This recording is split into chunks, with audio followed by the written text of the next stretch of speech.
করে কাঁদতে শুরু করলেন, বললেন, হে অনাদির আদি গোবিন্দ, আপনার শ্রীচরণ পাওয়ার আশে, আপনাকে দর্শন করার আশায় আমি আমার সারাটি জীবন ভিন্ন ভিন্ন তীর্থ পরিভ্রমণ করে বেরিয়েছি। আর আমি এমনি অকর্মণ্য যে আজকে আমার এই জন্মচক্ষু দিয়ে আমি আপনাকে চিনতে পারি নাই। হে গোবিন্দ, আমি আপনার কাছে প্রার্থনা জানাচ্ছি, আপনি আমাকে ক্ষমা করুন। অনাদির আদি গোবিন্দ ভগবান বক্ষের দিন তিনি কি করলেন? ঋষিবরকে বললেন, হে ঋষিবর, আপনার ডাকে আমি আপনাকে দর্শন দিয়েছি, তবে আপনার কাছে আমার একটি কথা, আপনি আমার আজকে এই রূপ যে দর্শন করেছেন তা কাউকে বলতে পারবেন না, কারণ আত্মপ্রকাশে লীলা তুষ্ট হয় না। ভগবান শ্রীকৃষ্ণ কুরুক্ষেত্রের যুদ্ধে আত্মগোপন করে লীলা করেছিলেন। গৌরাঙ্গ মহাপ্রভু আমার ঋষিবরকে বললেন, আমার এই প্রকাশের কথা আপনি কাউকে বলবেন না। প্রাতকালী ঋষিবর কি করলেন? জগন্নাথ মিশ্রের গৃহ ত্যাগ করে তিনি তীর্থে চলে গেলেন। গৌরাঙ্গ মহাপ্রভু তিনি আমাদের এই কলির জীবের জন্য কি নিয়ে এসেছেন? গৌরাঙ্গ মহাপ্রভু এই কলির জীবের জন্য নিয়ে এসেছেন অনর্পিত সম্পদ, যে প্রেম সম্পদ পূর্বে কখনো কাউকে দেয়া হয়নি। সেই মধুর রসে রসাল নিজস্ব প্রেম সম্পদ কলির জীবকে বিলিয়ে দেওয়ার জন্য তিনি এই কলিতে অবতীর্ণ হয়েছেন গৌরাঙ্গ মহাপ্রভু রূপে। স্বর্ণপুঞ্জের মধ্যে তাহার উজ্জ্বল দেহক্লান্তি। রাধা এবং কৃষ্ণ ভিন্ন সত্তা নয়, তারা এক দেহ হয়েও দুই দেহ ধারণ করেছিলেন প্রেম আস্বাদনের জন্য। এই কলিতে আবার কি হয়েছে?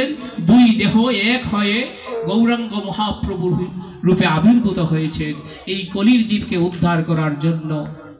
তিনি একদিন শ্রীমতী রাধারানীকে বলছেন, অনাদির আদি গোবিন্দ বলছেন, হে শ্রীমতী রাধারানী, আমি তোমার কাছে একটি ভিক্ষে চাইছি। রাধারানী বলছেন, হে প্রাণ গোবিন্দ, আপনি এ কি উপহাস করছেন? আমার এ দেহ মন প্রাণ জীবন যৌবন আমি সবকিছু আপনার শ্রীপাদ পদ্মে অর্পণ করে দিয়েছি, আপনাকে দেওয়ার মতো এখনো বস্তু আমার কাছে নেই। অনাদির আদি গোবিন্দ সেদিন বলেছিলেন, হে শ্রীমতী, তোমার কাছে এমনই সম্পদ রয়েছে যা এই জগতে কারো কাছে নেই। আমি সেই কৃষ্ণ নাম, সেই কৃষ্ণ প্রেম সম্পদটুকু তোমার কাছে ভিক্ষে চাইছি। এই ভিক্ষেটুকু আমাকে দাও। এই কৃষ্ণ নাম, এই মহামন্ত্র, এই কৃষ্ণ প্রেম নিয়ে আমি কলির জীবকে উদ্ধার করিব। হরে কৃষ্ণ। তাই তিনি গৌরাঙ্গ মহাপ্রভু কি করলেন? এই কলির জীবকে উদ্ধারের জন্য এই যে হরে কৃষ্ণ মহামন্ত্র নিয়ে এলেন। এই কলির যুগে যুগধর্ম হরিনাম সংকীর্তন প্রকাশের জন্য তিনি কলিতে আবির্ভূত হলেন, কলির জীবকে ব্রজের বাভা রাগ অনুরাগ ভক্তি শিখাতে। যিনি ব্রজের নন্দের নন্দন, তিনি হচ্ছেন শচীনন্দন। তিনি জ্ঞানীদের জ্ঞান, যোগীদের ব্রহ্ম, ভক্তের ভগবান। গৌরাঙ্গ মহাপ্রভু আমার এই কলিতে এসেছেন এই কলির দুর্দশাগ্রস্ত কলির জীবকে উদ্ধারের জন্য। তাই চৈতন্য চরিতামৃতে বলা হয়েছে, আমি সংক্ষেপে আলোচনাই করতেছি, চৈতন্য চরিতামৃতে বলা হয়েছে, ঈশ্বর পরম কৃষ্ণ সচির আনন্দ বিগ্রহ অনাদির আদি গোবিন্দ সর্ব কারণে কারণম। ঈশ্বর সচিদানন্দ স্বরূপ, জ্ঞান স্বরূপ, সত্য স্বরূপ।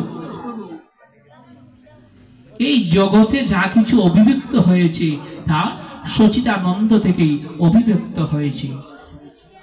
অথচ দেখেন এই জগতে শ্রীমদ্ ভাগবতের 22 নম্বর পৃষ্ঠায় আপনারা দেখতে পারবেন, এই জগতে আমরা কি দেখতে পাচ্ছি? দুঃখ দুর্দশা দেখতে পাচ্ছি।